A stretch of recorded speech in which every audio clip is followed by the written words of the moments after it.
തമിഴ്നാട് ഹരേ നോക്കാമോ?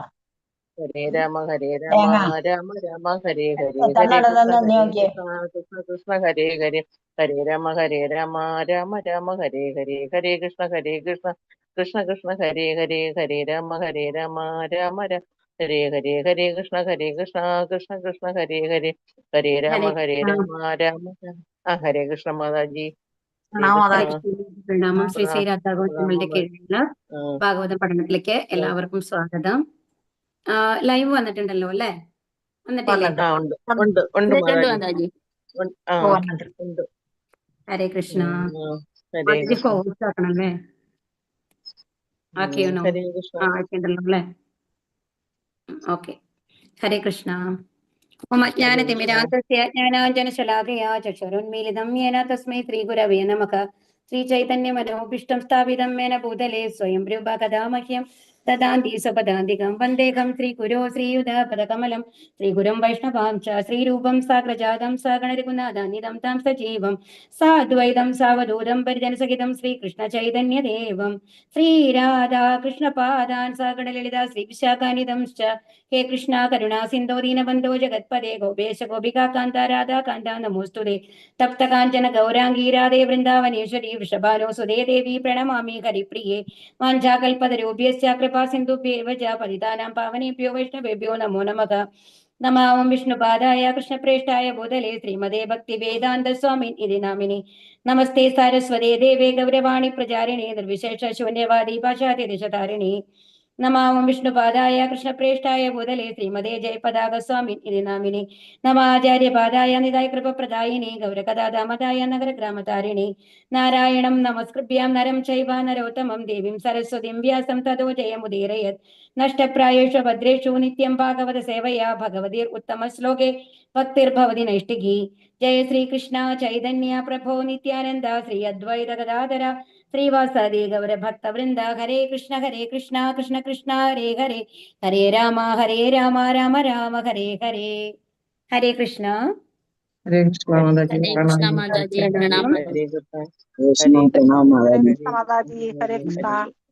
നമ്മളെ 14ാമത്തെ ശ്ലോകത്തിലാണ് അവസാനിപ്പിച്ചത് അല്ലെ? അപ്പൊ എന്താ പറഞ്ഞത്? അപ്പോ ആ പരീക്ഷ മഹാരാജാവ് വന്നു കഴിഞ്ഞിട്ട് എല്ലാ മഹർഷിമാരോടും എന്താണ് തന്റെ വന്ദനം അറിയിക്കണം. അവരെ വന്ദിച്ചുകൊണ്ട് ഇത് ഭഗവാന്റെ ഒരു പ്രീതിയുടെ അടയാളമായിട്ടാണ് നിങ്ങളൊക്കെ ഇവിടെ വന്നിട്ടുള്ളത് എന്നുള്ള രീതിയിൽ അവരെ സ്വാഗതം ചെയ്യുകയാണ് ചെയ്യുന്നത്. അത്രയും വിനീതനായിട്ടാണ്. താൻ അത്രയും പാപം ചെയ്തവനാണ്. അപ്പൊ ഇത്രയും പാപം ചെയ്തനായിട്ടുള്ള തന്റെ മുമ്പിൽ ഇത്രയും മഹാന്മാരായിട്ടുള്ള ആ ഋഷിവര്യന്മാർ വരണം എന്നുണ്ടെങ്കിൽ അത് ഭഗവാന്റെ കാരുണ്യം ഒന്ന് മാത്രമാണ് എന്നുള്ള രീതിയിൽ അത്രയും വിനീതമായ ഭാവത്തോടു കൂടിയിട്ടാണ് പരീക്ഷ മഹാരാജാവ് ഇവരെ സ്വാഗതം ചെയ്യുന്നത്. പിന്നെ ശ്ലോകം 15 നമുക്ക് നോക്കാം. ഓം നമോ ഭഗവതേ വാസുദേവായ, ഓം നമോ ഭഗവതേ വാസുദേവായ, ഓം നമോ ഭഗവതേ വാസുദേവായ. ചൊല്ലിക്കോളൂ കേട്ടോ. ഓം നമോ ഭഗവതേ വാസുദേവായ, ഓം നമോ ഭഗവതേ വാസുദേവായ. തമ്മോപയാതം പ്രതിയന്തു വിപ്രാ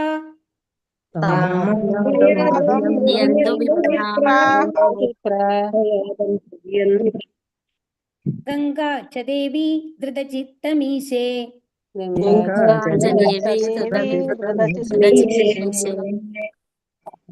ഋജോപസൃഷ്ട കുഹകസ്തക്ഷകോ വാ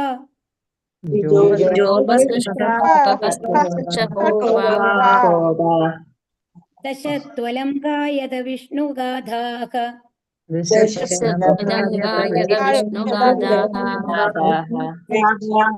ശ്രീകൃഷ്ണ തം അക്കാരണത്താൽ മാ എന്റെ ഉപയാതം അഭയം പ്രാപിച്ചു പ്രതിയന്തു എന്നെ സ്വീകരിച്ചാലും വിപ്രാഹ ഹേ ബ്രാഹ്മണരെ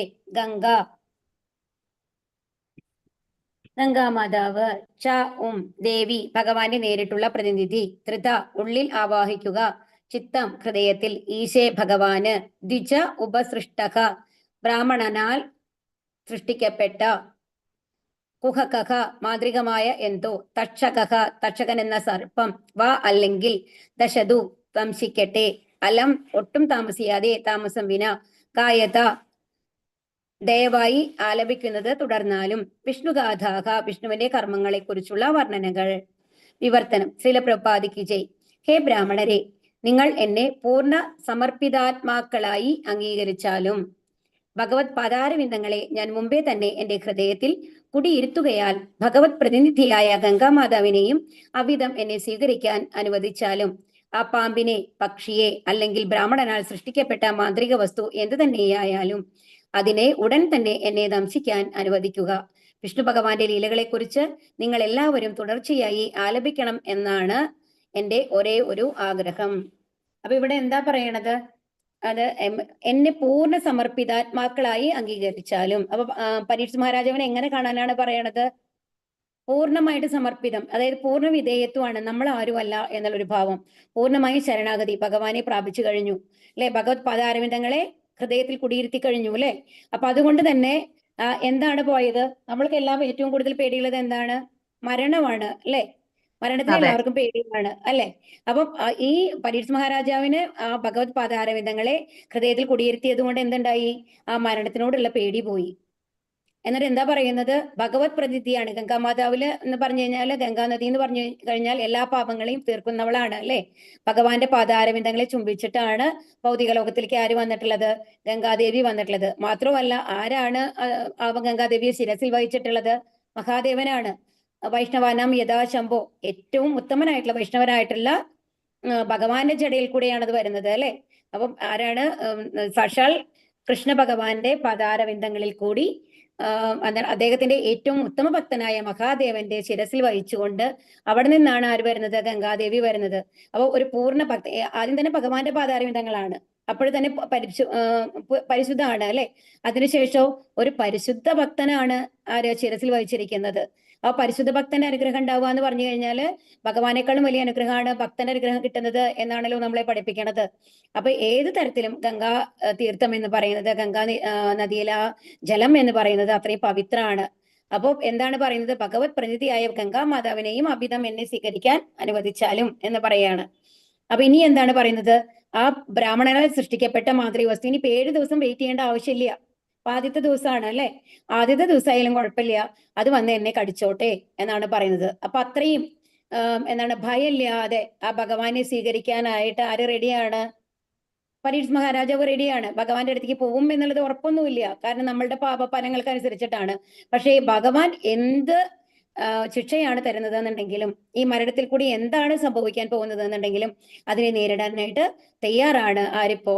പരീക്ഷ മഹാരാജാവ്. ഒരു ശുദ്ധഭക്തന്റെ മനോഭാവം എപ്പോഴും അങ്ങനെയാണ്. നമ്മൾ പലപ്പോഴും പറഞ്ഞിട്ടുണ്ട് അല്ലെ, ആ ശ്ലിഷ്യവാം പാദരതാം പുനിഷ്ടുമാം, എന്നെ ഏത് തരത്തിൽ വെച്ചാലും കുഴപ്പമില്ല, എന്നെ നരകത്തിലേക്ക് അയച്ചാലും കുഴപ്പമില്ല, സ്വർഗത്തിൽ വെച്ചാലും കുഴപ്പമില്ല, അല്ല ഭൂമിയിലാണെങ്കിലും കുഴപ്പമില്ല, ഏത് രീതിയിലാണെങ്കിലും എവിടെ വേണമെങ്കിലും അങ്ങയുടെ ഇഷ്ടത്തിനനുസരിച്ച് എന്നെ വെച്ചോളൂ, ഞാൻ അങ്ങയുടെ ഒരു ഉപകരണം മാത്രമാണ്. പക്ഷെ ഒരിക്കലും എന്ത് സംഭവിക്കാൻ പാടില്ല? ഞാൻ അങ്ങയെ മറക്കാൻ പാടില്ല, അങ്ങയുടെ ഭക്തി സേവനങ്ങൾ മറക്കാൻ പാടില്ല എന്നുള്ളതാണ് ഒരു ശുദ്ധഭക്തന്റെ മനോഭാവം എപ്പോഴും. ആ ഒരു മനോഭാവത്തിലാണ് പരീക്ഷ മഹാരാജാവ് ഇപ്പോൾ ഉള്ളത്. വിഷ്ണു ഭഗവാന്റെ ലീലകളെ കുറിച്ച് നിങ്ങൾ എല്ലാവരും തുടർച്ചയായി, പിന്നെ എന്താ പറയുന്നത്? വിഷ്ണു ഭഗവാന്റെ ലീലകളെ കുറിച്ച് എല്ലാവരും തുടർച്ചയായിട്ട് ആലപിക്കണം എന്നുള്ളതാണ്. അപ്പൊ എന്താണ്? അന്തകാലേച്ച മാമേവ സ്മരൻ മുക്ത കളയപരം അല്ലെ. അപ്പൊ മരിക്കുന്ന സമയത്ത് എപ്പോഴും ആരുടെ സ്മരണയാണ് ഉണ്ടാവേണ്ടത്? ഭഗവാന്റെ സ്മരണ. ആ ഭഗവാന്റെ സ്മരണ ഉണ്ടെങ്കിൽ നമ്മൾ എവിടേക്ക് പോകും? ഭഗവത് ധാമത്തിലേക്ക് പോകും. അപ്പൊ അവിടെ ഇരിക്കുന്ന എല്ലാ ഭക്തന്മാരോടും ഋഷിവര്യന്മാരോടും അദ്ദേഹം പരീക്ഷ മഹാരാജാവ് അഭ്യർത്ഥിക്കുന്നത് എന്താണ്? വിഷ്ണുവിന്റെ ലീലകളെ കുറിച്ച് തുടർച്ചയായി ആലപിക്കണം എന്നുള്ളതാണ്. ഭാവാർത്ഥം. ശ്രീല പ്രഭുപാദിക്ക് ജയ്. പരമപുരുഷന്റെ പാതാരവിന്ദങ്ങളെ പൂർണ്ണമായും അഭയം പ്രാപിച്ച ഒരുവൻ, ആത്മസമർപ്പണം ചെയ്ത ഒരുവൻ മരണത്തെ ഒട്ടും ഭയപ്പെടുന്നില്ല. എപ്പോഴും അവരുടെ മനോഭാവം എന്താണ്? അവശ്യ രക്ഷിപ്പോ കൃഷ്ണ, കൃഷ്ണൻ എന്തായാലും എന്നെ രക്ഷിക്കും അല്ലെ. അപ്പൊ ആ മനോഭാവം എന്ന് പറയുന്നത് എന്താണ്? സർവധർമാൻ പരിത്യജ്യ മാമേകം ശരണം വ്രജ അഹത്വാം സർവപാപേഭ്യോ മോക്ഷയിഷ്യാമി മാ ശുചഃ. എന്താണ്? എല്ലാം വേറെ ഒന്നുമില്ല, ഭഗവാൻ മാത്രം, പൂർണ്ണ ശരണാഗതിയാണ്, ഭഗവാൻ മാത്രമേ ഉള്ളൂ എന്നുള്ള ഒരു അവസ്ഥയാണ് അതില് പറയുന്നത്. അതുപോലെ തന്നെ നമ്മളിവിടെ പറഞ്ഞിട്ടുണ്ട്, എന്താണ് പറഞ്ഞിട്ടുള്ളത്? ഇവിടെ അടുത്ത സെന്റൻസ് എന്താ പറയുന്നത്? ഗംഗാ നദീ തീരത്ത് മഹാഭഗവത് ഭക്തന്മാരുടെ സാന്നിധ്യത്താൽ സൃഷ്ടിക്കപ്പെട്ട അന്തരീക്ഷവും പരീക്ഷ മഹാരാജാവ് ഭഗവത് പാതാരവിന്ദങ്ങളെ പൂർണ്ണമായും കൈക്കൊണ്ടതും അഥവാ അഭയം പ്രാപിച്ചതും രാജാവ് പരമപുരുഷനിലേക്ക് മടങ്ങിപ്പോകും എന്നതിന് മതിയായ ഉറപ്പാകുന്നു. ആ ചുറ്റും ആരാണ് ഉള്ളത്? ശുദ്ധഭക്തന്മാരാണ്. അവരെന്താ ചെയ്തുകൊണ്ടിരിക്കുന്നത്? ഭഗവാന്റെ കീർത്തനങ്ങൾ ആലപിച്ചുകൊണ്ടിരിക്കുകയാണ് അല്ലെ. ആണ്. അതുപോലെ തന്നെ മഹാരാജാവിന്റെ മനോഭാവം എന്താണ്? പൂർണ്ണമായും ആ പാതാരവിന്ദങ്ങളെ ആശ്രയിച്ചു കഴിഞ്ഞു. ഇത് എന്ത് വന്നു കഴിഞ്ഞാലും നേരിടാൻ തയ്യാറായിട്ടാണുള്ളത്. വേറൊരു ചിന്തയില്ല ആ രാജാവിന്. അപ്പൊ ഈ രണ്ട് കാര്യങ്ങൾ കൊണ്ടും രാജാവ് എവിടേക്ക് പോകും? ഭഗവാന്റെ ധാമത്തിലേക്ക് പോകും എന്നുള്ളത് ഉറപ്പാണ്. അപ്രകാരം അദ്ദേഹം എല്ലാവിധ മരണഭയത്തിൽ നിന്നും പൂർണ്ണമായും മുക്തനായി തീർന്നു. അപ്പൊ ഈ ഒരു ഉറപ്പ് നമ്മൾക്ക് ഭഗവാൻ തരുന്നുണ്ട് 9:34 ഭഗവത്ഗീതയില്. ആർക്കെങ്കിലും ഓർമ്മയുണ്ടോ? മന്മനാഭോ മത്തസ്തു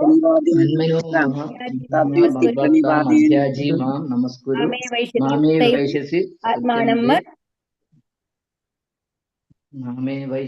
നാരായണക. അപ്പൊ എന്താ പറയുന്നത് അതില്? എന്താണ്? ശുദ്ധ ഭക്തന്മാരെ കുറിച്ചിട്ടാണ് പറയുന്നത് അല്ലെ. എന്താ അവിടെ പറയുന്നത്?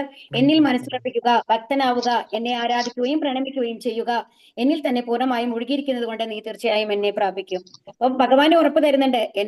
ഭഗവാന്റെ പാതാരവിന്ദങ്ങൾ നമ്മുടെ മനസ്സിൽ ഉറപ്പിച്ചിട്ട് വേറൊരു ചിന്തയില്ലാണ്ട് ഭഗവാനെ ധ്യാനിക്കുകയാണെങ്കിൽ ഈ സമയത്ത്, എസ്പെഷ്യലി എപ്പോ മരിക്കുന്ന സമയത്ത് അങ്ങനെയാണെന്നുണ്ടെങ്കിൽ എന്താണ്? തീർച്ചയായിട്ടും ഭഗവാന്റെ അടുത്ത് എത്തിപ്പോകും എന്നുള്ളതാണ്. അതുകൊണ്ടാണ് ഇവിടെ പറയുന്നത് തീർച്ചയായും രാജാവ് പരമപുരുഷനിലേക്ക് മടങ്ങിപ്പോകും എന്നുള്ളത് ഉറപ്പാണ് എന്നുള്ളത്. ശ്ലോകം 16. ഓം നമോ ഭഗവതേ വാസുദേവായ. ഓം നമോ ഭഗവതേ വാസുദേവായ. ഓം നമോ ഭഗവതേ വാസുദേവായ. ചൊല്ലിക്കോളൂ.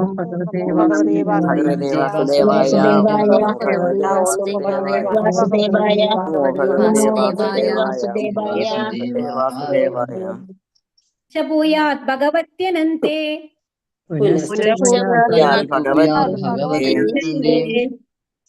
യദി പ്രസംഗശ്ച തദാശ്രയേഷു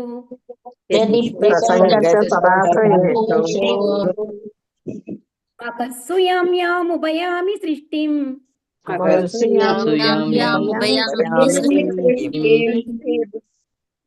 മൈത്രേസ്തു സർവത്ര നമോ ദ്വിജേഭ്യഃ.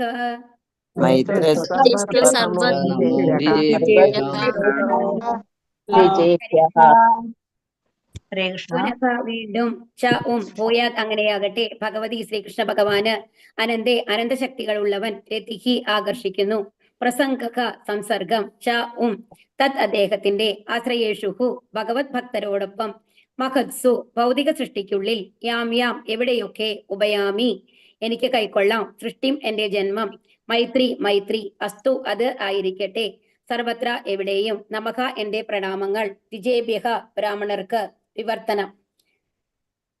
ശ്രീലപ്രപാദിക്ക് ജയ്. ബ്രാഹ്മണരായ നിങ്ങൾ ഏവരെയും വീണ്ടും പ്രണമിച്ചുകൊണ്ട് ഞാൻ ഇപ്രകാരം പ്രാർത്ഥിക്കുന്നു. അപ്പൊ വീണ്ടും അവരോട് പ്രാർത്ഥിക്കുകയാണ് ചെയ്യുന്നത്. സാധാരണ രാജാവിനെ പോലെ ആജ്ഞാപിക്കല്ല പറയുന്നത്, അതുപോലെ ഒരു ഫാക്ട് പറയുന്ന പോലെ പറയുവല്ല ചെയ്യുന്നത്. നമ്മളൊരു ഇൻഫർമേഷൻ കൊടുക്കൂലോ, ഒരു ഇൻസ്ട്രക്ഷൻ കൊടുക്കണ മാതിരിയോ അല്ല പറയുന്നത്. എങ്ങനെയാണ് പറയുന്നത്? പ്രാർത്ഥിക്കുകയാണ് ചെയ്യുന്നത്, പ്രണമിച്ചുകൊണ്ട് പ്രാർത്ഥിക്കുകയാണ് ചെയ്യുന്നത്, അപേക്ഷിക്കുകയാണ് ചെയ്യുന്നത്. ഈ ഭൗതിക ലോകത്തിൽ ഞാൻ വീണ്ടും ജന്മമെടുക്കുന്ന പക്ഷം അനന്തനും അമേനുമായ ശ്രീകൃഷ്ണ ഭഗവാനുമായി പരിപൂർണ ബന്ധം സ്ഥാപിക്കുകയും ഭഗവത് ഭക്തരുമായി സംസർഗം പുലർത്തുകയും എല്ലാ ജീവജാലങ്ങളോടും മിത്രഭാവത്തിൽ വർത്തിക്കുകയും ചെയ്യും. അപ്പൊ എന്താ പറയുന്നത്? അപ്പൊ ഇവരോടും പ്രാർത്ഥിക്കാൻ പറയുകയാണ് രാജാവിന് വേണ്ടിയിട്ട്. എന്താണ് പ്രാർത്ഥിക്കേണ്ടത്? ഭൗതിക ലോകത്തില് വീണ്ടും. അപ്പൊ ഒരിക്കലും ഭഗവാൻ രാജാവ് വിചാരിക്കുന്നില്ല എന്തെന്ന് ഭഗവദ്ധാമത്തിലേക്ക് പോകുന്നു. കാരണം നമ്മൾ ചെയ്ത ഒരുപാട് തെറ്റുകൾ ഉണ്ടാവാം അല്ലെ. ഭഗവാന്റെ കാരുണ്യം ഉണ്ടെങ്കിൽ മാത്രമാണ് നമ്മൾക്ക് ഭഗവദ്ധാമത്തിലേക്ക് പോകാൻ പറ്റുള്ളൂ.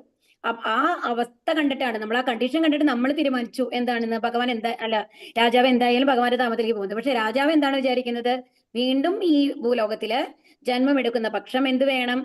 എപ്പോഴും ഭഗവാനുമായിട്ടുള്ള ഒരു ബന്ധം ഉണ്ടാവണം, അതുപോലെ ഭഗവത് സംഘത്തിൽ ഉണ്ടാവണം, അതുപോലെ തന്നെ എല്ലാ ജീവജാലങ്ങളോടും മിത്രഭാവത്തിൽ വർത്തിക്കുകയും ചെയ്യണം.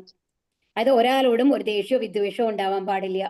ഇതാണ് ഒരു ശുദ്ധഭക്തന്റെ ഗുണങ്ങളാണല്ലേ. നിർമ്മമോ, നമ്മൾ ഇന്നലെ പറഞ്ഞു, നിർമ്മമോ നിരഹങ്കാര എന്നാണ്. അതുപോലെ തന്നെ ദുഃഖ സുഖക്ഷമി, ഏത് ദുഃഖമായാലും സുഖമായാലും ഒരുപോലെ കാണാനായിട്ട് അവർക്ക് സാധിക്കും. തന്നെയുമല്ല എല്ലാവരും സ്നേഹിക്കാനായിട്ട് അവർക്ക് സാധിക്കും എന്നുള്ളതാണ്. കാരണം ആരുടെ മേലും വിദ്വേഷമില്ല. എല്ലാവരെയും ആരായിട്ടാണ് കാണുന്നത്? അവര് ഭഗവാന്റെ പ്രതിനിധിയായിട്ട്, ഭഗവാന്റെ അംശമായിട്ട്, ആത്മാവിനെയാണ് അവർ കാണുന്നത്. അവര് ആ ദേഹത്തിനെയല്ല. അതുകൊണ്ട് തന്നെ വിദ്യാവിനയ സമ്പന്നെ നമുക്കറിയാം അല്ലേ. വിദ്യാവിനയ സമ്പന്നെ ബ്രാഹ്മണേ ഗവിഹസ്തിനി ശുനി ചൈവാച്ച പാകേച്ച പണ്ഡിത സമദർശിനക. എല്ലാവരെയും എങ്ങനെ കാണാനായിട്ട് സാധിക്കും? ഒരുപോലെ ആത്മാവിന്റെ രൂപത്തിൽ കാണാനായിട്ട് അവർക്ക് സാധിക്കും ഒരു ശുദ്ധഭക്തന്. അങ്ങനെയുള്ള ആൾക്കാർക്ക് എന്താണ്? എല്ലാ ജീവജാലങ്ങളോടും ഉണ്ടാവും മിത്രഭാവം. എല്ലാ ജീവജാലങ്ങൾ എന്നാണ് പറയുന്നത്, എല്ലാ മനുഷ്യരോടും എന്നല്ല പറയുന്നത്. ശ്രദ്ധിച്ചോളൂ. നമ്മുടെ മൃഗങ്ങളോടായാലും മരങ്ങളോടാണെങ്കിലും പക്ഷികളോടായാലും എന്ത് വേണം? മിത്രഭാവം. മിത്രഭാവം വേണം എന്നുള്ളതാണ് ആര് പ്രാർത്ഥിക്കുന്നത്? രാജാവ്. രാജാവ് ഒരിക്കലും പ്രാർത്ഥിക്കുന്നത് ഭഗവാന്റെ ധാമത്തിലേക്ക് എന്നെ കൂട്ടിക്കൊണ്ടു പോകണം എന്നല്ല. ശ്രദ്ധിച്ചോളൂ. അപ്പൊ അതാണ് ഒരു ശുദ്ധഭക്തൻ ഒരിക്കലും എന്താ പറയാ, ലിബറേഷൻ, മോക്ഷം പ്രതീക്ഷിക്കുന്നില്ല. അവർക്ക് വന്നു കഴിഞ്ഞിട്ട് സായുജ്യമുക്തി വേണ്ട, എന്താണ് സാമീപ്യമുക്തി വേണ്ട, സാരൂപ്യമുക്തി വേണ്ട, സാമീപ്യമുക്തി വേണ്ട, സാഷ്ടിയും വേണ്ട. അവർക്ക് എന്താ വേണ്ടത്? എപ്പോഴും ഭഗവാന്റെ ചിന്തയിലിരിക്കണം. എവിടെയാണെങ്കിലും എപ്പോഴും ഭക്തന്മാരുടെ സംഘത്തിലിരിക്കണം. ഭഗവാനെ ഒരിക്കലും മറക്കാതെ ആ പരിപൂർണ ബന്ധം ഉണ്ടാവണം. എപ്പോഴും ഭഗവാനുമായിട്ടുള്ള ഒരു ബന്ധം ഉണ്ടാവണം എന്നുള്ളതാണ് അവർ പ്രാർത്ഥിക്കുന്നത്. ഭാവാർത്ഥം: ഭഗവത് ഭക്തൻ മാത്രമാണ് പരിപൂർണമായ ഏക ജീവസത്തി എന്ന് ഇതിൽ പരീക്ഷിത മഹാരാജാവ് വിശദമാക്കുന്നു. ഒരു ഭഗവത് ഭക്തൻ ആരുടെയും ശത്രുവല്ല. എന്നിരുന്നാലും ഭക്തന് നിരവധി ശത്രുക്കൾ ഉണ്ടാവാം. അഭക്തരുമായി ശത്രുതയില്ലെങ്കിൽ തന്നെയും അവരുമായി സഹവസിക്കുവാൻ അഥവാ സംസർഗം പുലർത്തുവാൻ ഭക്തൻ ആഗ്രഹിക്കുകയില്ല. ഭഗവത് ഭക്തരുമായി സംസർഗം പുലർത്താൻ മാത്രമേ അവർ ആഗ്രഹിക്കുകയുള്ളൂ. ഇവിടെ പരീക്ഷ മഹാരാജാവ് ചോദിക്കുന്നത് അത് തന്നെയാണ് അല്ലെ, ഭക്തന്മാരുടെ സംഘത്തിൽ ഉണ്ടാവണം എന്നാണ് പറയണത്. ഇത് തികച്ചും സ്വാഭാവികമാണ്. കാരണം ഒരേ തൂവൽ പക്ഷികൾ മാത്രമേ കൂട്ടുകൂടുകയുള്ളൂ. ഇപ്പൊ നമ്മൾക്ക് കാക്കയെ കാണാം അല്ലെ. കാക്ക വന്നു കഴിഞ്ഞിട്ട് എപ്പോഴെങ്കിലും അരയണ്ണത്തിന്റെ കൂടെ കണ്ടോ നമ്മള്? ഇല്ല. ഒരേ സ്വഭാവമുള്ള ആൾക്കാരാണ് കൂട്ടുകൂടുക അല്ലെ. നമ്മൾക്ക് ഇഷ്ടം. അപ്പോ ഇവിടെ ഭഗവത്ഗീത പഠിക്കണം, കേൾക്കണം, അല്ലെങ്കിൽ ഭാഗവതം കേൾക്കണം എന്നുള്ള ആൾക്കാർ മാത്രമാണ് ഇവിടെ വന്നിരിക്കുന്നത് അല്ലെ. ഇതേ സമയത്ത് നമ്മുടെ വീട്ടിലത്തെ വേറെ ആരെങ്കിലും ഒക്കെ ഇരുന്ന് സീരിയൽ കാണുന്നുണ്ടാവാം. ഞാൻ എല്ലാവരും കാര്യമല്ല പറഞ്ഞത്, ചിലവരുടെ വീട്ടിലൊക്കെ ഉണ്ടാവും അല്ലെ. വേറെ ആരെങ്കിലും ഉണ്ടെങ്കിൽ ഇപ്പൊ നമ്മുടെ അമ്മമാരോ അല്ലെങ്കിൽ മക്കളോ അവർക്ക് ഇഷ്ടമുള്ള ഏതെങ്കിലും ലാപ്ടോപ്പ് വെച്ച് കഴിഞ്ഞിട്ട് അതിൽ ഏതെങ്കിലും മൂവി ഇരുന്ന് കാണുന്നുണ്ടാവാം. അപ്പൊ അതാണ് പറയുന്നത്, ഒരേ തൂവൽ പക്ഷികൾ മാത്രമേ കൂട്ടുകൂടുകയുള്ളൂ അഥവാ സമ്മേളിക്കുകയുള്ളൂ. സർവ്വജീവാത്മാക്കളുടെയും പിതാവായ ശ്രീകൃഷ്ണ ഭഗവാനുമായി പൂർണ്ണ ബന്ധം സ്ഥാപിക്കുകയാണ് ഒരു ഭക്തന്റെ ഏറ്റവും പ്രധാനപ്പെട്ട കർത്തവ്യം. ഒരു ഉത്തമ പുത്രൻ തന്റെ എല്ലാ സഹോദരങ്ങളോടും അഥവാ സ്വപിതാവിന്റെ എല്ലാ പുത്രന്മാരോടും സൗഹൃദപരമായി പെരുമാറുന്നത് പോലെ ഒരു ഭഗവത് ഭക്തൻ പരമപിതാവായ ശ്രീകൃഷ്ണ ഭഗവാന്റെ ഉത്തമ പുത്രനാകയാൽ മറ്റെല്ലാ ജീവാത്മാക്കളെയും പരമപിതാവുമായി ബന്ധപ്പെടുത്തി ദർശിക്കുന്നു. അപ്പൊ ഇത് മനസ്സിലായോ? അപ്പൊ നമ്മളുടെ വീട്ടിൽ വന്നു കഴിഞ്ഞിട്ട് 4 മക്കളുണ്ടെന്ന് വെച്ചോളൂ, ഒരു അച്ഛനും അമ്മയ്ക്കും. അവർ തമ്മിൽ രൂപത്തിലെ ഭാവത്തിലൊക്കെ വ്യത്യാസം ഉണ്ടാവും. പക്ഷെ എന്നാലും സിബ്ലിങ്സ് എന്ന് പറഞ്ഞാൽ, സഹോദരങ്ങൾ എന്ന് പറഞ്ഞാൽ ഒരുപാട് സ്നേഹമല്ലേ ഉണ്ടാവുക. എല്ലാവർക്കും അതിലെ നമ്മുടെ ചേച്ചി, നമ്മുടെ ചേട്ടൻ, അല്ലെങ്കിൽ നമ്മുടെ അനിയത്തി എന്നൊക്കെ പറഞ്ഞു കഴിഞ്ഞാൽ ഒരുപാട് ഇഷ്ടം തന്നെയാണ് അല്ലെ. ബാക്കി എല്ലാവരെക്കാളും മേലെ അവരെ തന്നെയാണ്. അവരെ ഭംഗി നോക്കിയിട്ടോ അവരെ രൂപം നോക്കിയിട്ടാണോ നമ്മൾ ഇഷ്ടപ്പെടുന്നത്? അല്ലേ? അല്ല. നമ്മൾക്ക് അതുപോലെ തന്നെ ഒരു അമ്മ മക്കളെ സ്നേഹിക്കുന്നത് എങ്ങനെയാണ്? പലരും പലമാരെയാണ് ഉണ്ടാവുക, എന്നാൽ എല്ലാവരും ഒരുപോലെയല്ലേ സ്നേഹിക്കുന്നത്. അതുപോലെ തന്നെ ഇവരെങ്ങനെയാണ് ഭക്തന്മാരെ എന്താണ് കാണുന്നത്? നമ്മളെല്ലാവരും ആര് മക്കളായിട്ടാണ് കാണുന്നത്? ഭഗവാന്റെ മക്കളായിട്ടാണ്. എല്ലാവരും ഭഗവാനിൽ നിന്ന് വന്നതല്ലേ. അല്ലെ, നമ്മുടെ പ്രപിതാമഹനോട് ഭഗവാനാണ്. അപ്പൊ ഭഗവാൻ സൃഷ്ടിച്ചതാണ് എല്ലാവരെയും. എല്ലാവരുടെ ഉള്ളിലും ആത്മാവിന്റെ രൂപത്തിൽ ആരാളുള്ളത്? ഭഗവാനാണുള്ളത്. ഭഗവാന്റെ അംശമാണുള്ളത് അല്ലെ. അതുകൊണ്ട് തന്നെ എല്ലാ ജീവാത്മാക്കളെയും എന്താണ് ഭഗവാനുമായിട്ട് ബന്ധപ്പെടുത്തിയിട്ടാണ് ആര് കാണുക? ഈ ശുദ്ധഭക്തന്മാര് കാണുക. അപ്പൊ എല്ലാവരെയും എന്തായിട്ട് തന്റെ സഹോദരനോ സഹോദരിയൊക്കെ ആയിട്ട് കാണാനായിട്ട് അവർക്ക് സാധിക്കും എന്നുള്ളതാണ്. തന്നെ അങ്ങനെ ബന്ധപ്പെടുത്തിയിട്ട് കാണാനായിട്ട് സാധിക്കും. അതുകൊണ്ട് തന്നെ ആരോടും ഇവർക്ക് വെറുപ്പും വിദ്വേഷവും ഒന്നും ഉണ്ടാവില്ല. അങ്ങനെയാകയാൽ ഭഗവത് ഭക്തർ ഏവരോടും സകല ജീവാത്മാക്കളോടും സൗഹൃദപരമായി പെരുമാറുന്നു. പിതാവിന്റെ അക്രമിയായ പുത്രരെ വിവേകമുള്ള അവസ്ഥയിലേക്ക് തിരികെ കൊണ്ടുവരാനും ഈശ്വരന്റെ പരമപിതൃത്വം അവരെ കൊണ്ട് അംഗീകരിപ്പിക്കാനും അവർക്ക് പരമപിതാവുമായി ശാശ്വത ബന്ധം സ്ഥാപിക്കാനും ഭഗവത് ഭക്തർ പരിശ്രമിക്കുന്നു. പരീക്ഷിത് മഹാരാജാവ് സംശയമന്യേ പരമപുരുഷനിലേക്ക് തിരികെ പോയിക്കൊണ്ടിരുന്നു. നേരെ മറിച്ച് ഒരു പക്ഷേ അദ്ദേഹം തിരികെ പോയില്ലെങ്കിൽ പോലും ഭൗതിക ലോകത്തിൽ ഏറ്റവും ഉചിതവും അനുകരണയോഗ്യവുമായ ഒരു ജീവിതത്തിന് വേണ്ടി അദ്ദേഹം പ്രാർത്ഥിച്ചു. അപ്പൊ നമ്മളുടെ പ്രാർത്ഥനയും ഇതുപോലെ ആയിരിക്കണം. നമ്മളും ഭക്തി സേവനങ്ങൾ ചെയ്യുന്നുണ്ടായിരിക്കാം, പക്ഷെ അതിൽ പൂർണ്ണത വരണമെന്നില്ല അല്ലെ. അപ്പൊ നമ്മൾക്ക് ഭഗവാനോട് എന്ത് പ്രാർത്ഥിക്കാം? ഇനി അടുത്തൊരു ജന്മം ഉണ്ടെങ്കിൽ കൂടി എങ്ങനെ ഉണ്ടാവണം? ഒരു ഭക്തനായിട്ട് ജനിപ്പിക്കണം, ഭക്തന്മാരുടെ സംഘത്തിൽ ഉണ്ടാവണം, എപ്പോഴും ഭഗവാനെ കുറിച്ചുള്ള ഒരു ചിന്ത ഉണ്ടാവണം എന്നുള്ളത് നമുക്ക് പ്രാർത്ഥിക്കാം അല്ലെ. ഭൗതിക ലോകത്തിൽ ഏറ്റവും ഉചിതവും അനുകരണയോഗ്യവുമായ ഒരു ജീവിതത്തിന് വേണ്ടി അദ്ദേഹം പ്രാർത്ഥിച്ചു. ഒരു ശുദ്ധഭക്തൻ ബ്രഹ്മാവിനെ പോലെ അത്രത്തോളം വ്യക്തിത്വമുള്ള അഥവാ മഹത്വമുള്ള ഒരു വ്യക്തിയുടെ സഹവാസം ആഗ്രഹിക്കുന്നില്ല. എന്നാൽ ഒരു സാമാന്യ ജീവസത്ത ഭഗവത് ഭക്തനാകുന്ന പക്ഷം ആ നിസർഗസുന്ദരമായ ജീവാത്മാവിന്റെ സഹവാസത്തിന് അദ്ദേഹം മുൻതൂക്കം നൽകുന്നു. അപ്പൊ ഇവിടെ എന്താ പറയുന്നത്? ഇപ്പൊ നമ്മൾ ബ്രഹ്മാവിനെ പോലെ അത്രത്തോളം വ്യക്തിത്വമുള്ള ഒരാളുടെ ഒരു ശുദ്ധ ഭക്തൻ എന്ന് പറഞ്ഞാൽ അങ്ങനെ ഇല്ലെങ്കിലും നമ്മൾക്ക് എങ്ങനത്തെ വേണം? ഭഗവാനോട് ഭക്തിയുള്ള ആൾക്കാരുടെ കൂടെ ഒരു സംഘം വേണം എന്നുള്ളതാണ് എപ്പോഴും ആഗ്രഹിക്കുന്നത്. ഞാൻ എപ്പോഴും ബ്രഹ്മാവിന്റെ കൂടെ ഇരിക്കണം അല്ലെങ്കിൽ മഹാദേവന്റെ കൂടെ ഇരിക്കണം എന്നൊന്നും അവർ ആഗ്രഹിക്കാറില്ല. എപ്പോഴും അവരെന്താണ് ആഗ്രഹിക്കുന്നത്? ശുദ്ധഭക്തന്മാരുടെ കൂടെ, കാരണം ബ്രഹ്മാവ് എന്ന് പറയുമ്പോൾ നമ്മൾ ശുദ്ധഭക്തനായിട്ട് നമ്മൾക്ക് ഭക്തന്മാരാണെങ്കിലും അവർ ഭൗതികതയിൽ മുഴുകിയിരിക്കുന്ന ആൾക്കാരാണ് അല്ലെ. ബ്രഹ്മാവാണെങ്കിലും നമ്മളും കണ്ടിട്ടുണ്ട്, ബ്രഹ്മവിമോഹന ലീലയൊക്കെ കണ്ടിട്ടുണ്ട്. ബ്രഹ്മാവിനും ഇടയ്ക്കിടയ്ക്കൊക്കെ ആ ഒരു ഇത് വരും. അതുപോലെ തന്നെ ഇന്ദ്രനോ ഒരാൾ തപസ് ചെയ്ത് ഒരു ലെവലിൽ എത്താണെന്ന് കാണുമ്പോഴേക്കും എന്താണ് ഇന്ദ്രന് ടെൻഷൻ വരും അല്ലെ. തന്റെ പദവി പോയാലോ എന്നുള്ള ടെൻഷൻ. അപ്പൊ അവരും ഭൗതികതയിൽ മുഴുകിയിട്ടുള്ള ആൾക്കാരാണ്. അപ്പൊ അത്തരത്തിലുള്ള ഒരു സഹവാസം അല്ല അവർ ആഗ്രഹിക്കുന്നത്. എപ്പോഴെന്താണ് ഒരു ശുദ്ധഭക്തൻ, ഭഗവത് ഭക്തന്റെ സംഘം ഉണ്ടാവണം എന്നുള്ളതാണ് അവര് ആലോചിക്കുന്നത് എന്ന് പറയുന്നത്. അപ്പൊ ഇതില് നമ്മൾ ചൈതന്യ ചരിതാമൃതത്തില് നമ്മളുടെ ഒരു ഇത് പറയും, സാധു സംഘ സർവശാസ്ത്രേകയ ലവം മാത്ര സാധു സംഘ സർവസിദ്ധികയ.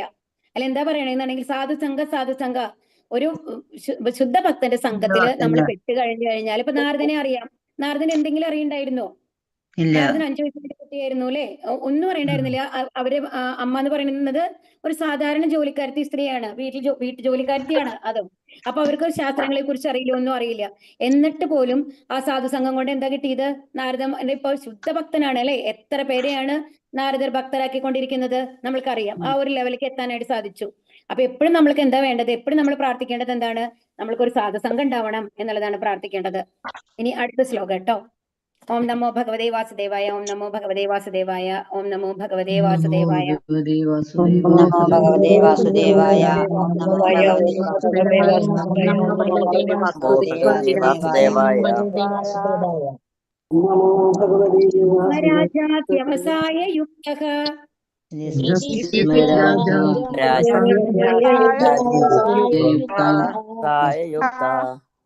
പ്രാചീനമൂലേഷു കുശേഷു ധീരഃ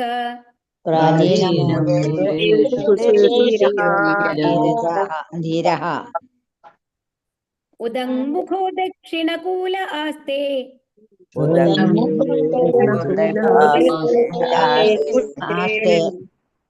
സമുദ്രപത്ന്യാ സ്വസുതന്യസ്തപാരഃ.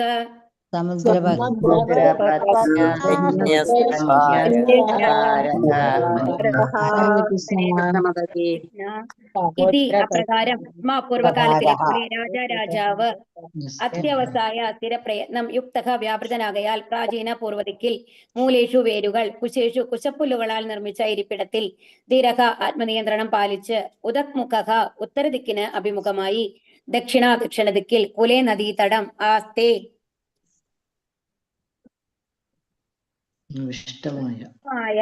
സമുദ്രം പത്നിയായ ഗംഗ സ്വന്തം സൂത പുത്രൻ ന്യസ്ത കൈമാറി ഭാരഹ രാജഭരണഭാരം വിവർത്തനം. ശ്രീലപ്രപാദിക്ക് ജയ്. ഗംഗാനദീ തടത്തിന്റെ ദക്ഷിണ ദിക്കിൽ വേരുകൾ പൂർവ്വദിക്കിന് അഭിമുഖമായി വിരിച്ച കുശപ്പുല്ലുകളാൽ നിർമ്മിച്ച ഒരു പുൽത്തറയിൽ ഇരിപ്പിടത്തിൽ പൂർണ്ണ ആത്മനിയന്ത്രണത്തിൽ ഉത്തരദിക്കിന് അഭിമുഖമായി പരീക്ഷിത് മഹാരാജാവ് നിവിഷ്ടനായി. പണ്ട് രാജ്യഭാരം തനിക്ക് കൈമാറിയ അതേ രീതിയിൽ അദ്ദേഹം സ്വന്തം പുത്രന് രാജ്യത്തിന്റെ സംരക്ഷണ ചുമതല കൈമാറി. അപ്പൊ എന്താ ചെയ്തത് രാജാവ്?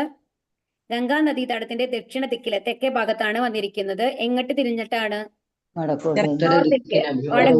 ഉത്തര ദിക്കിലേക്ക് അഭിമുഖമായിട്ടാണ് ഇരുന്നു. എന്നിട്ടോ ഇത് നമ്മൾ പഠിച്ചിട്ടുണ്ട് 6ാമത്തെ അധ്യായത്തില് അല്ലെ, ഭഗവത്ഗീതയുടെ. എങ്ങനെയാണ് കുശപ്പുല്ല് വിരിച്ച ഒരു സിംഹ ഇതില് വേണിരിക്കണം. അതുപോലെ തന്നെ നിലത്ത് തൊടാൻ പാടില്ല, കുറച്ചും കൂടി ഉയരത്തിലായിരിക്കണം ഇരിപ്പിടം ഉണ്ടാവുന്നത്. എന്നാൽ ഒരുപാട് ഹൈറ്റ് ഉണ്ടാവാൻ പാടില്ല. അതിനുശേഷം എന്താണ്, പുൽത്തറയിൽ ഇരുന്ന് കഴിഞ്ഞിട്ട് എന്താണ്, ഹരേ കൃഷ്ണ. അഷ്ടാംഗയോഗം നമ്മൾ പഠിച്ചില്ലേ? ഇത് ഓർമ്മയുണ്ടോ ആർക്കെങ്കിലും? എന്നിട്ട് സമാധി ലെവലിലേക്ക് വരണത് ഓർമ്മയുണ്ടോ? അതാണ്. അപ്പം ആ ഒരു കാര്യമാണ്. അത് നമുക്ക് ഓവറായിട്ട് പോകേണ്ട ആവശ്യമില്ല. കാരണം നമ്മൾ ഭക്തിയോഗമാണ് ചെയ്യാൻ പോണത്, നമ്മൾ എന്തായാലും ധ്യാനം ചെയ്യാൻ പോകണില്ല അല്ലെ. അപ്പൊ ആ ഒരു രീതിയിൽ ആത്മനിയന്ത്രണത്തിൽ എല്ലാ ഇന്ദ്രിയങ്ങളെയും ഒരു ആമയെ പോലെ ഉള്ളിലേക്ക് വലിച്ചിട്ട് എന്തുണ്ടായി? പരീക്ഷിത് മഹാരാജാവ് ഇരുന്നു. എന്നിട്ട് എന്ത് ചെയ്തു? എല്ലാം എന്താണ്, തന്റെ രാജ്യഭാരമൊക്കെ എന്താണ്, അനന്തരാവകാശിയെ ഏൽപ്പിച്ചു, പുത്രനെ ഏൽപ്പിച്ചു അല്ലെ. അത് കഴിഞ്ഞ് അപ്പൊ ഇതിൽ നമ്മൾ മനസ്സിലാക്കേണ്ടത് എന്താണെന്നുണ്ടെങ്കിൽ, ഇപ്പൊ 7 ദിവസമാണ് ജീവിക്കുള്ളൂ എന്ന് രാജാവ് അറിഞ്ഞു എന്നുള്ളത് ഒക്കെ തന്നെ. അപ്പൊ എത്ര പെട്ടെന്നാണ്, അത്രയും പ്രായമായിട്ടൊന്നുമില്ല, ഇപ്പൊ ഇത്രയും സുഖ സൗകര്യങ്ങൾ ഉപേക്ഷിക്കാൻ അവർക്ക് ഒരു നിമിഷം കൊണ്ട് സാധിച്ചു അല്ലെ. അപ്പൊ അവര് എപ്പോഴും എങ്ങനെയുണ്ടായിരുന്നത്, എപ്പോ വേണമെങ്കിലും ഇത് ഉപേക്ഷിക്കാം എന്നുള്ള ഒരു മനസ്ഥിതി അവർക്ക് ഉണ്ടായിരുന്നു എന്നുള്ളതാണ് നമ്മൾക്ക് മനസ്സിലാക്കേണ്ടത്. നമ്മളുടെ പോലെ ഇപ്പോ നമ്മൾക്ക് ഒരു പദവി കിട്ടി, ഇപ്പൊ നമ്മളൊരു ടീച്ചറായിരുന്നു സ്കൂളിൽ എന്ന് വിചാരിച്ചോളൂ. റിട്ടയർമെന്റ് ദിവസം എന്ന് പറയുമ്പോൾ നമുക്ക് എത്ര ദുഃഖം ഉണ്ടാവും അല്ലെ? കാരണം എന്താണെന്നുണ്ടെങ്കിൽ ഇന്ന് നമ്മൾ സ്കൂളിലേക്ക് പോകാൻ പറ്റില്ല എന്നുള്ളത്, നമ്മൾ വീട്ടിലിരിക്കണം എന്നുള്ളത്. അപ്പൊ നമ്മളെ സംബന്ധിച്ച് ആ അറ്റാച്ച്മെന്റ് ഭയങ്കര കൂടുതലാണ്. ഇനേർഷ്യ എന്ന് പറയും. അത് ഇനേർഷ്യ എന്ന് പറഞ്ഞാൽ എന്താണ്? ഒരു ഇതിൽ നമ്മൾ പഴകി കഴിഞ്ഞാൽ ആ പഴക്കങ്ങൾ അങ്ങനെ കണ്ടിന്യൂ ചെയ്യാനുള്ള ഒരു സ്വഭാവം നമ്മളുടെ മനസ്സിനുണ്ട്. എന്താണോ നമ്മൾ പഴകുന്നത് അത് തന്നെയാണ് നമ്മൾ ചെയ്തുകൊണ്ടിരിക്കുക. നമ്മൾ അറിയാതെ തന്നെ ചെയ്തു പോകും. രാവിലെ എഴുന്നേറ്റ് കഴിഞ്ഞാൽ നമ്മൾ ആദ്യം തന്നെ പോയി ഒരു ബ്രഷ് എടുക്കും, പല്ല് തേക്കും. ഇതൊക്കെ നമ്മൾ പർപ്പസ് അല്ല. ഇന്ന് പല്ല് തേക്കണം നമ്മൾ ആലോചിക്കാറുണ്ടോ ആരെങ്കിലും? ഇല്ല. അത് റൂട്ടീനാണ് അല്ലെ? അപ്പൊ നമ്മൾ എന്താണോ പഴകുന്നത് അത് തന്നെയാണ് ചെയ്തുകൊണ്ടിരിക്കുക എന്നുള്ളതാണ്. പക്ഷേ ഇവിടുത്തെ രാജാക്കന്മാർ നമ്മൾക്ക് വ്യത്യാസം എന്താ അറിയുന്നത്? അവർക്ക് ഏത് നിമിഷത്തിലും അത് മറ്റൊരാൾക്ക് കൈമാറുന്നത് കൊണ്ട് ഒരു വിഷമിച്ചിട്ടല്ല അവർ കൊടുക്കുന്നത്. സന്തോഷപൂർവ്വം ഒരടുത്ത ആ ഒരു ഭാരം എന്റെ തലയിൽ നിന്ന് പോയില്ലോ എന്നുള്ള രീതിയിലാണ് അവര് അത് കൈമാറുന്നത്. എന്നാൽ അവരത് ആ രാജഭാരം ചെയ്യുമ്പോഴോ അത്രയും ആത്മാർത്ഥമായിട്ട് മറ്റുള്ളവർക്കെല്ലാം അസൂയ തോന്നുന്ന വിധത്തിലാണ് അവർ ചെയ്തുകൊണ്ടിരിക്കുന്നുണ്ടായിരിക്കുക. ഭാവാർത്ഥം ശ്രീല പ്രഭുപാദയ്ക്ക് ജയ്. ഗംഗാ നദിയെ സാഗരപത്നിയായി പ്രകീർത്തിക്കുന്നു. ഭൂമിയിൽ നിന്നും വേരോടെ പിഴുതെടുത്ത കുശപ്പുലിനെ പരിശുദ്ധമെന്ന് കരുതപ്പെടുന്നു. കുശപ്പുലിന്റെ വേര് പൂർവ്വദിക്കിന് അഭിമുഖമായി നിൽക്കുന്നുവെങ്കിൽ അത് ശുഭകരമെന്ന് കരുതപ്പെടുന്നു. ഉത്തരദിക്കിന് അഭിമുഖമായി ഉപവിഷ്ടനാകുന്ന പക്ഷം അത് ആത്മീയ പുരോഗതിക്ക് അഥവാ വിജയത്തിന് അത്യന്തം അനുകൂലമാണ്. നമ്മൾക്ക് കാണാം, നമ്മൾ യുധിഷ്ഠിരനൊക്കെ പോയപ്പോ അല്ലെ, അവര് ഭഗവാന്റെ തിരുവതാനത്തിന് ശേഷം രാജകൊട്ടാരം വിട്ട് ഇറങ്ങിയപ്പോ എങ്ങോട്ട് പോയി എന്നാ പറഞ്ഞത്? ഉത്തരദിക്കിലേക്ക്. അതുപോലെ നാരദനാണെന്നുണ്ടെങ്കിൽ ഭഗവാനെ അന്വേഷിച്ച് പോയത് എങ്ങടാണ്? എങ്ങോട്ടാണ്? ഉത്തരദിക്കിലേക്കാണ് പോയത് അല്ലെ? അപ്പൊ അതാണ് ആത്മീയ ഇതൊക്കെ എപ്പോഴും ഉത്തര ദിക്കാണ് നമ്മൾ പറയുക. ഉത്തരദിക്കിന്. പക്ഷെ നമ്മൾ മരിച്ചു കഴിഞ്ഞാൽ എങ്ങോട്ട് പോയി എന്നാ പറയാ സാധാരണ? തെക്കോട്ട് പോയി. തെക്കോട്ട് പോയി. കാരണം എന്താ വെച്ചാൽ നമ്മൾ വീട്ടിൽ വരാനുള്ള ആൾക്കാരാ. അതുകൊണ്ടാണ്. ഉത്തരദിക്കിൽ പോയി കഴിഞ്ഞാൽ ആത്മീയ ലോകത്തൊക്കെയാണ്. മനസ്സിലാവുണ്ടോ? അതാണ്, അതുകൊണ്ടാണ് പറയുന്നത്. കൊട്ടാരം ഉപേക്ഷിച്ച് യാത്രയാകുന്നതിന് മുമ്പ് പരീക്ഷിത് മഹാരാജാവ് രാജ്യഭാരം അദ്ദേഹത്തിന്റെ പുത്രന് കൈമാറി. അപ്രകാരം അനുഗ്രഹപരമായ എല്ലാ അവസ്ഥകളാലും അദ്ദേഹം പൂർണ്ണ സജ്ജനായി, അഥവാ വേണ്ട യോഗ്യത വരുത്തി. ഒരു രാജാവിന് ഏറ്റവും ആവശ്യമുള്ള ഒരു കാര്യം എന്താണെന്നുണ്ടെങ്കിൽ അത്രയും പ്രജകളുടെ ഉത്തരവാദിത്വമാണ് ഉണ്ടായിരുന്നത് അല്ലെ? അത് യുക്തമായിട്ടുള്ള ഒരു കൈകളിൽ ഏൽപ്പിക്കണം. അപ്പൊ ഈ രാജാവ് ഈ ധ്യാനത്തിന് മുമ്പ് തന്നെ എന്ത് ചെയ്തു? എല്ലാ കാര്യങ്ങളും വളരെ പ്രോപ്പറായിട്ട് യുക്തമായിട്ട് തന്നെയാണ് ചെയ്തത്. രാജഭാരം എല്ലാം ഏൽപ്പിച്ചു, മന്ത്രിമാരെ എല്ലാം പറഞ്ഞ് മനസ്സിലാക്കിച്ചു. ഇനി എന്റെ അഭാവത്തിൽ എങ്ങനെയാണ് മകനെ നയിക്കേണ്ടത് എല്ലാ നിർദ്ദേശങ്ങളും കൊടുത്ത് പറഞ്ഞ് വ്യക്തമായിട്ടാണ് എല്ലാ കാര്യങ്ങളും പൂർണ്ണമാക്കിയതിനു ശേഷമാണ് എന്തിനു വന്നത്? രാജാവ് ഈ ധ്യാനത്തിന് ഇരിക്കാനായിട്ട് വന്നത് എന്നുള്ളതാണ്. ശ്ലോകം 18. ഓം നമോ ഭഗവതേ വാസുദേവായ, ഓം നമോ ഭഗവതേ വാസുദേവായ, ഓം നമോ ഭഗവതേ വാസുദേവായ. ചൊല്ലിക്കോളൂ. ഓം നമോ ഭഗവതേ വാസുദേവായ, ഓം നമോ ഭഗവതേ വാസുദേവായ. ഏവം ച തസ്മിൻ ഏവം ച തസ്മിൻ നരദേവദേവേ അയോപവിഷ്ടേ ദിവി ദേവസംഘാഃ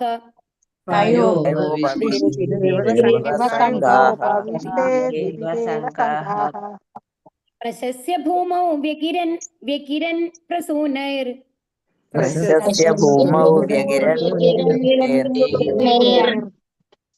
മുദാ മുഹുർദുന്ദുഭയശ്ച നേതുഃ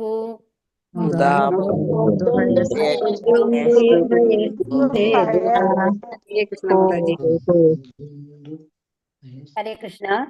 ഏവം അപ്രകാരം ച തസ്മിൻ അതിൽ നരദേവദേവേ രാജാവിനുമേൽ പ്രായ ഉപവിഷ്ടേ മരണം വരെയുള്ള ഉപവാസത്തിൽ ഏർപ്പെടുകയാൽ ദിവി ആകാശത്തിൽ ദേവാദേവന്മാർ സംഘാഹ അവരെല്ലാം പ്രശസ്യ ആ പ്രവൃത്തിയെ പ്രകീർത്തിച്ച ശേഷം ഭൂമൗ ഭൂമിയിൽ വ്യകിരൻ വിതറി പ്രസൂനൈഹി പൂക്കളാൽ മുദാ സന്തോഷത്തിൽ മുഹുഹു അവിച്ഛേദം അവിരാമം ദുന്ദുഭയ ദിവ്യമായ പെരുമ്പറകൾ ച നേതുഹു മുഴക്കി. വിവർത്തനം ശ്രീല പ്രഭുപാദയ്ക്ക് ജയ്. അപ്രകാരം പരീക്ഷിത് മഹാരാജാവ് മരണം വരെ ഉപവാസം അനുഷ്ഠിക്കാൻ ഉപവിഷ്ടനായി. ഉന്നത ലോകങ്ങളിലെ ദേവന്മാരെല്ലാം രാജാവിന്റെ പ്രവൃത്തിയെ വാഴ്ത്തുകയും പെരുമ്പറ മുഴക്കിക്കൊണ്ട് ആനന്ദത്താൽ ഭൂമിയിൽ പുഷ്പവൃഷ്ടി നടത്തുകയും ചെയ്തു. അപ്പൊ എത്രയും വലിയൊരു കാര്യമാണ് നടക്കാൻ പോകുന്നത് അല്ലെ? അപ്പോ പരീക്ഷിത് മഹാരാജാവ് ശുദ്ധഭക്തനാണ്. പൂർണ്ണമായും ഭഗവാനിൽ മുഴുകിയിട്ട് എന്താ ചെയ്യുന്നത്? മരണം വരെ ഉപവാസം അനുഷ്ഠിക്കുകയാണ് ചെയ്യുന്നത്. അപ്പൊ എത്രയും മഹത്തരമായ കാര്യമാണ് പരീക്ഷിത് മഹാരാജാവ് ചെയ്യുന്നത് എന്ന് സൂചിപ്പിച്ചുകൊണ്ട് എന്ത് ചെയ്തു? ദേവന്മാരെല്ലാം ആ പ്രവൃത്തിയെ വാഴ്ത്തിക്കൊണ്ട് പെരുമ്പറ മുഴുക്കി എന്ത് ചെയ്തു? എന്നാണ് പറയുന്നത്. അപ്പൊ എന്തായാലും എല്ലാ ദേവന്മാരും ഒന്ന് ആലോചിച്ച് നോക്കൂ. അപ്പൊ ഇതിൽ നിന്ന് നമ്മൾ എന്താ പഠിക്കേണ്ടത്? ഭഗവാനെ പ്രീതിപ്പെടുത്താനായിട്ട് നമ്മൾ തയ്യാറായി കഴിഞ്ഞു കഴിഞ്ഞാൽ അതോടൊപ്പം ആരൊക്കെയാണ് സന്തോഷിക്കുന്നത്? എല്ലാ ദേവന്മാരും എല്ലാ ഭക്തന്മാരും ദേവന്മാരും. അതാണ് നമ്മളെ ഭഗവത്ഗീത പഠിപ്പിക്കുന്നത്. നമ്മൾ ആരെ ആരാധിച്ചാൽ മതി? ഭഗവാനെ ആരാധിച്ച് നമ്മൾ ഭഗവാനെ പ്രീതിപ്പെടുത്തുകയാണെങ്കിൽ അതോടൊപ്പം എല്ലാ ദേവന്മാരും നമ്മൾ തനിയെ ഓരോരുത്തരെയും പ്രീതിപ്പെടുത്തേണ്ട ആവശ്യമില്ല എന്നർത്ഥം. അതായത് 16,008 അല്ല, നമ്മൾ ഒരുപാട് ദേവന്മാരെ പേര് പറയും അല്ലെ? എത്ര 30 മുക്കോടി ദേവന്മാരെന്നല്ലേ പറയാം. ഈ 30 മുക്കോടി ദേവന്മാരെ ഓരോരുത്തരെയും നമ്മൾ പ്രീതിപ്പെടുത്താൻ തുടങ്ങി നടക്കണ കാര്യമാണോ? അല്ല. അതിന് പകരം എന്ത് ചെയ്യാ? ഭഗവാൻ കാരണം ബാക്കി എല്ലാ ദേവന്മാരും ആരുടെ അംശമാണ്? ഭഗവാന്റെ അംശമായതുകൊണ്ട് ആ ഭഗവാനെ പ്രീതിപ്പെടുത്തിയാൽ തന്നെ എല്ലാ ദേവന്മാരും തൃപ്തിപ്പെടും എന്നുള്ളതാണ് ഇവിടെ നമ്മൾ പഠിക്കേണ്ടത്. ഭാവാർത്ഥം. ശ്രീല പ്രഭുപാദിക്ക് ജയ്. പരീക്ഷ മഹാരാജാവിന്റെ കാലം വരെയും ഗോളാന്തര ആശയവിനിമയം, അന്യലോകങ്ങൾ തമ്മിൽ ആശയവിനിമയം നിലവിലുണ്ടായിരുന്നു. അപ്പൊ അതാണ് പരീക്ഷ മഹാരാജാവിന്റെ കാലം വരയ്ക്ക് കേട്ടോ. അത് കഴിഞ്ഞിട്ട് നമ്മുടെ കലിയുഗാണ്. ഇപ്പൊ നമ്മൾക്കില്ല, നമ്മൾക്കറിയാം. നമ്മൾ ഭഗവാനെ വിളിക്കുന്നതെന്നല്ലാണ്ട് ഭഗവാൻ കേൾക്കുന്നുണ്ടോ എന്നുള്ളത് നമ്മൾക്ക് എപ്പോഴും ഡൗട്ട് വരാറുണ്ട് അല്ലെ? അപ്പൊ അന്യലോകങ്ങൾ തമ്മിലുള്ളത്, അതായത് സ്വർഗ്ഗലോകങ്ങളും വൈകുണ്ഠ ലോകങ്ങളും ഒക്കെ ആയിട്ടുള്ള ബ്രഹ്മലോകം ഒക്കെ ആയിട്ടുള്ള ആശയവിനിമയം ഉണ്ടായിരുന്നു അത്രേ. പരീക്ഷ മഹാരാജാവ് മോക്ഷപ്രാപ്തിക്കായി മരണം വരെ ഉപവാസം അനുഷ്ഠിക്കുന്നു എന്ന വാർത്ത ആകാശത്തിൽ ദിഷണാശാലികളായ ദേവന്മാർ വസിക്കുന്ന ഉന്നത ലോകങ്ങളിൽ വ്യാപിച്ചു. ദേവന്മാർ മാനവരെക്കാൾ സുഖഭോഗ സമൃദ്ധരാണ്, അഥവാ വിലാസാസക്തരാണ്. എന്നാൽ അവരെല്ലാം തന്നെ പരമപുരുഷന്റെ അജ്ഞാനുവർത്തികളാണ്. സ്വർഗലോകങ്ങളിൽ നാസ്തികർ അഥവാ അവിശ്വാസികളായി ആരുമില്ല. ആകയാൽ ഭൂലോകത്തിലെ ഏതൊരു ഭഗവത് ഭക്തനെയും അവർ സദാ വാഴ്ത്തുന്നു. കാരണം അവര് ഭഗവത് ഭക്തനായതുകൊണ്ട് വേറൊരു ഭക്തനെ വാഴ്ത്തും എന്നാണ് പറയുന്നത്. അവിടെ എന്തില്ല? അസൂയില്ല. കണ്ടോ? അവിടെ ശുദ്ധഭക്തന്മാരായതുകൊണ്ട്. പരീക്ഷ മഹാരാജാവിന്റെ കാര്യത്തിൽ അവർ അമിത ആഹ്ലാദരായി തീരുകയും ബഹുമാന സൂചകമായി ദിവ്യമായ പെരുമ്പറ മുഴക്കിക്കൊണ്ട് ഭൂമിക്ക് മേൽ പുഷ്പവൃഷ്ടി നടത്തുകയും ചെയ്തു. ഭഗവത് സന്നിധിയിലേക്ക് പരമപുരുഷനിലേക്ക് ആരെങ്കിലും മടങ്ങി വരുന്നത് ദർശിക്കുന്നതിൽ ഒരു ദേവൻ സദാ ആനന്ദിക്കുന്നു.